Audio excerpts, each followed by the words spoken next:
Hello, ladies. Sorry, I'm a few minutes late hopping on today. Facebook changed its format, and it took me a minute to find my groups, and it took me a minute to find where to do a live video. So thank you for your patience. Today we are talking about your neck. So for those of you who have never joined us before, hello and welcome. My name is Laurel Dawn Houston. I am the creator of body mapping and the founder of Reflections Inside and Out, where we try to help women love who they are inside and out. What is body mapping? Body mapping is the literal map that the universe and your creator left on your body to help you understand who you are and the significant role that you play in this life experience. So, body mapping is based on your own proportions and symmetry. Every part of your body can be measured with another part of your body, and this tells me things about you. Every once in a while, we talk about symptoms and different emotions that are aiding in those symptoms to show up. So, today, when I pulled the card, I pulled the card for neck. So, um, the neck, it actually has a couple different meanings, but the biggest one is perception. So I don't know how many of you have ever had a stiff neck.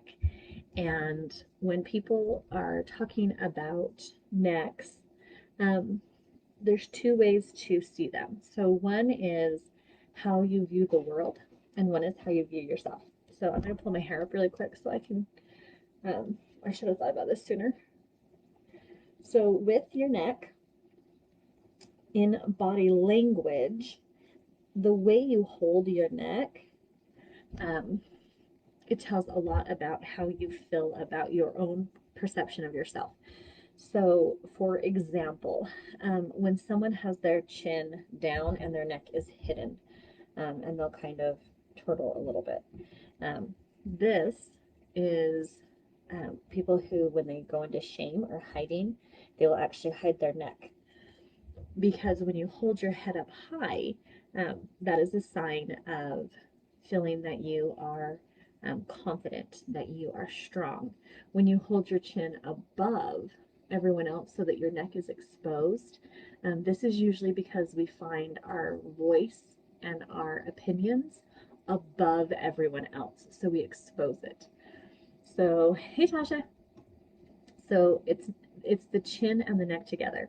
So if our words are hidden, we will use our chin to hide those words. If we think that our words are more important than others, we will expose it.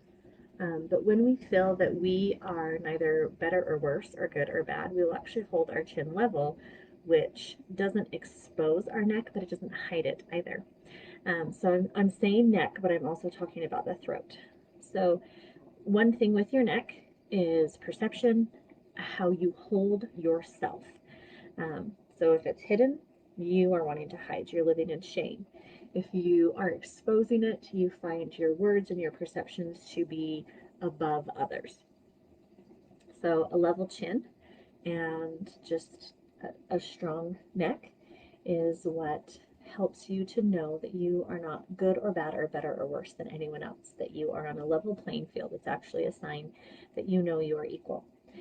This is why even if you're talking to someone shorter than you, like say a child, if you are trying to be demanding or confrontational, people will point their chin up as they look down. That's where the expression they looked down their nose at you comes from.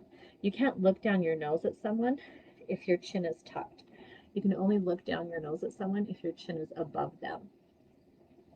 So how you hold your chin and whether or not you expose your words is part of perception. Now, for many of you, you're saying, that's not the part of this I want to know about. I want to know why I can't look left. I want to know why I can't look right. I want to know why I have been through 3,000 pillows and I still can't sleep at night because I have a crook in my neck. So let's see. Back neck. Yep. Okay, so we're going to get into the backs and sides of the neck. So for those of you who read scriptures or spiritual texts, they use the expression often that someone was hard-hearted and stiff-necked. And they're saying that when they are being stubborn. And for many people, that holds true. When we are unwilling to see others' perceptions or a new view of the world, it will show up in our neck. So whether it is the right, the left, or the back of the neck actually has significance, and I will get into that if you just give me a moment. But the neck as a whole and your ability to be flexible with it is how flexible you are in your views or willingness to see other people's views. So, quick clarification on here. This does not mean that you don't have a strong opinion. You can have a strong opinion and still have flexibility in your neck because you're willing to see other people's views, but that doesn't mean that you release your own personal view. I love watching people argue and debate because their neck. So do you see how that has all this tension? Versus if it's just relaxed. When people are being stiff-necked, and it's like the vein that's going to pop out of their forehead, and you can see it in their neck. They're not open to someone else's perception. So here is how I ask people to kind of test which side is actually the problem. Because if I can turn my head to the left, I'm not sure what this is showing up on your screen, but I'm looking to the left right now. If I can look to the left and there's no pain, but I look to the right and there's pain, that's what needs to be noted. So what direction are you looking that causes pain? So here's why I make this differentiation, because your neck could have pain on the left side, but you can look to the left. So the problem and the perception isn't actually on the left. The problem is on the right. I hope that makes sense. So if your pain is when you look to the right versus your pain is when you look to the left, it doesn't matter what side of the neck it's on, it's what direction you're looking that you then analyze. So if your pain is when you look to the left, so the left is your past and it is also feminine energy. And feminine energy has way more to do with a push and pull energy, so feminine versus masculine. Feminine energy pulls things to you, masculine energy pushes things away. So the left side of your body is about your past, and it is also about femininity or feminine energy. I said that too fast. And the right side of your body is about your present and your future and the masculine, where the front, the middle, so if it's the middle of your neck, like you can't look up or down, that's the present. So if you have pain when you look up, that has to do with overthinking. If you have pain when you look down, that has to do with emotions. That's inner work, and that is heart work. Where if it hurts to look up, that's head work. And I'm giving you all these tips so that you know where to go to find the problem. So if it hurts when you look right, there's something about your future or something about masculine energy that you do not want to see a different perception on. It causes you pain to look at it, to think about it. Where if you look to the left and it causes pain, there's something about the nurturing, the pulling, or your past that is causing you pain. If it hurts to look up, it's a head problem. If it hurts to look down, it's a heart problem. And by heart problem, I don't mean that you're going to have an arrhythmia or a heart attack. It's that there's pain in your heart, there's heartbreak, there's betrayal, there's sorrow, that it's too painful to look at. And so when you try to look at your heart, it causes pain. Okay. So this is how I remember this and how I kind of coach my clients to remember this as well. When you're driving a car and you have to check your blind spot, when your neck hurts, it's not a quick look over your shoulder. It's like a whole body to check your blind spot, right? When your neck is stiff, it is literally your body, it is your spirit and your heart trying to get you to shift your perception, to look at things from a very different manner. Because instead of just moving your head, it is literally inviting you to take a different path. It's saying, oh, you're headed straight, and we don't want you to head straight. You need to head and veer this direction. So when you look that way, it doesn't hurt. That's what your body is trying to tell you. It is literally your mind, your body, and your spirit trying to get in alignment with you to see the world from a different perception, to see other people's perceptions. And I don't think it's by chance that this is the card that was pulled today, because there are so many people who are not willing to see or understand someone else's perception. And a lot of people right now have neck pain. And I'm not just talking about the explosive, divisive stuff. I'm talking about things like, what do you want for Christmas? How much money are we going to spend? How much money are we not going to spend? What are we willing to give and what are we not willing to give? And you have one spouse that's willing to give a lot and the other that's willing to give a little. Perception and needing to change your perception is not the same as changing your opinion. So let's talk about perception for just a second, because perception is the lens at which we look through life. I do not wear glasses. So if I were to take someone else's prescription glasses and put them on, the world would be blurry and fuzzy to me, and I would think that something was wrong with the world. Oh, there's something wrong with these glasses. Right, they're not my perception. They're not my prescription. So instead of putting on someone else's prescription and saying there's something not right with the world, you can say, oh, when they have these glasses on, they see the world clearly, but it is different than how I see it.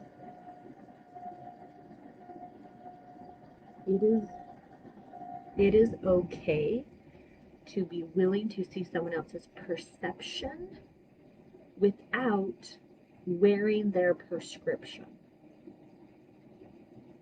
Let that sink in for a second. Because me putting on glasses doesn't, I can't wear those. They won't work for me. But I can love and honor that they are doing everything they can to have their clearest vision, even if their prescription doesn't work for me. So as I look and I am willing to embrace other people's perceptions, I can still hold true to my own. But for most people, the neck pain isn't because they're not unyielding. It's because they're unwilling to hear, because they're afraid if they hear it, then they have to change something about their current actions. And you know what? Sometimes you do, because your brain, your body, and your spirit are all trying to say, headed in this direction is going to cause you more pain. So I need you to turn, and I need you to look from this perception. And here's the beautiful thing. As soon as you are willing to see things from a different perception, most people's neck pain will go away. So here are some of the very common questions that I get asked with this. Well, I was in a car accident and I have whatever, so that's why I have neck pain. Really? How long ago was your car accident? Because if it was more than 6 to 8 weeks ago, it's emotional. Oh, no, I have a slipped vertebrae. Okay. Why didn't it go back in place? Because the body is beautiful and the body knows how to heal. So when we have problems that are chronic and do not heal, it's because there is a message attached to them that our body is trying to get us to listen to.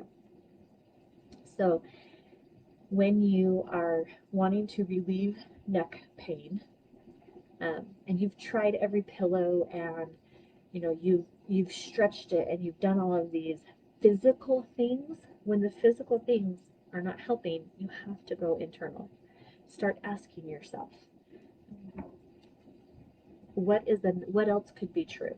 That's actually my favorite question to ask. What else could be true? How can I view this situation, this person, in a different way? So you can ask yourself all of those questions and you can dig deep. Can I just give you a shortcut? I can ask myself, how can I view this person, this thing in a different way? Or I can just cut to it and I can say, how can I view this situation with more love?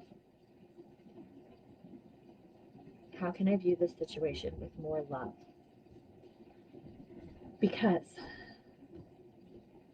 For most people, the reason that they're not willing to see a new perception is because they're scared of what they might see.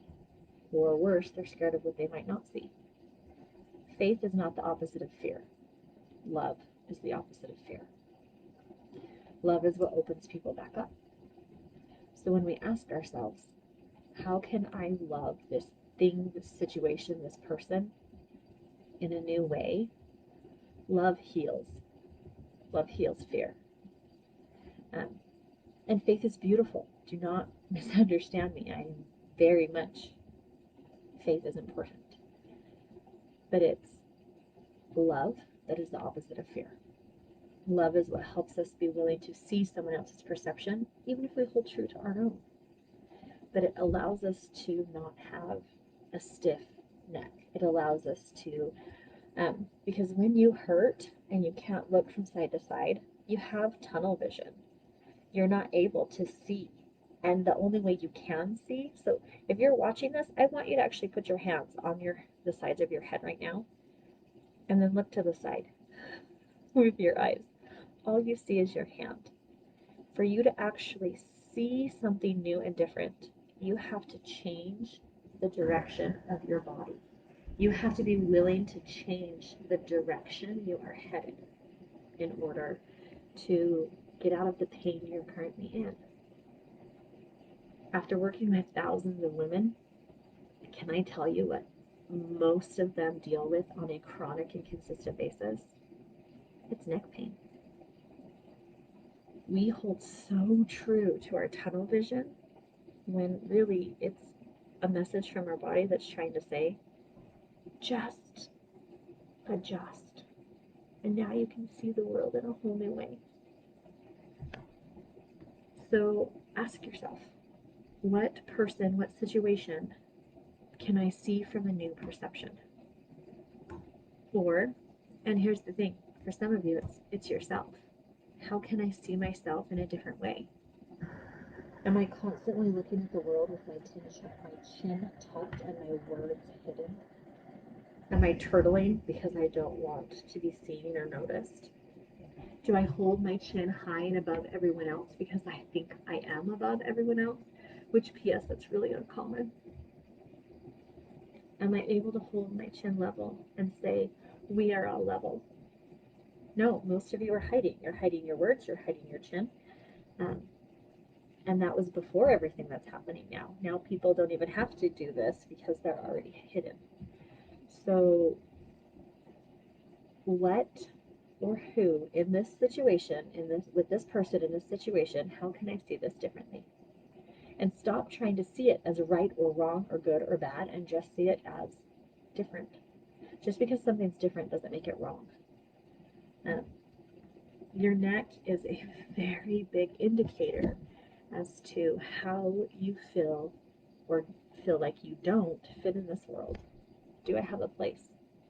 Am I on even ground with everyone else? Do I know and understand the path that I'm on, or do I need to change to a different direction? Our neck is beautiful. It is an indicator of direction, it is an indicator of perception about ourselves and our perception about other people. It tells us when we are being judgmental. It tells us when we are being stubborn. I particularly don't like the word stubborn. I prefer tenacity, because people call me stubborn, and yet I've overcome amazing, beautiful things, not because I'm stubborn, but because I'm tenacious. So here is another kind of tip with this. People get stuck in their neck problems when they are stuck on how. Because how am I going to do that? How am I going to survive? How am I going to provide for my family? How am I going to lose weight? How am I going to get that sold out gift? How? How puts us in tunnel vision. So instead, if we actually focus on our needs, our wants, and our desires, our heart leads us to those, and it moves our whole body. So being able to actually focus on the heart instead of on the head will also relieve neck pain. Being able to willingly say, I need this, I want this, that is what helps you heal. because your heart is what leads you to joy and peace and love, and your head is what leads you to worry and confusion. Um, so I hope that for those of you that have neck problems, did you think of the situation that you need to see from a different perception? Not as right or wrong, not as good or bad, as can I see this from a different view? Can I view this person through love instead of fear? Can I look at myself in a new way? Can I perceive who I am in a greater way? And that is something that if you are needing help to see yourself in another way, come to the Looking Glass Retreat. Come learn. Um, the Looking Glass Retreat, by the way, when I said last week that these spots would go fast, that wasn't a marketing ploy. I had 7 spots left when I opened it up to this group. I have 3 left now. So there are 3 spots left for the Looking Glass Retreat. So what is the Looking Glass Retreat? The Looking Glass Retreat is February 18th, 19th, 20th, and 21st in St. George, Utah. And every student, every participant at the retreat, besides having 4 days of someone cook all your meals for you, getting an hour-long massage, being able to hike in beautiful southern Utah, every student will get a 45-minute session where I map you. If you've ever watched one of these videos and then said, well, what do I have? What do my eyes mean? What about my nose? What is this symptom? What is it trying to tell me?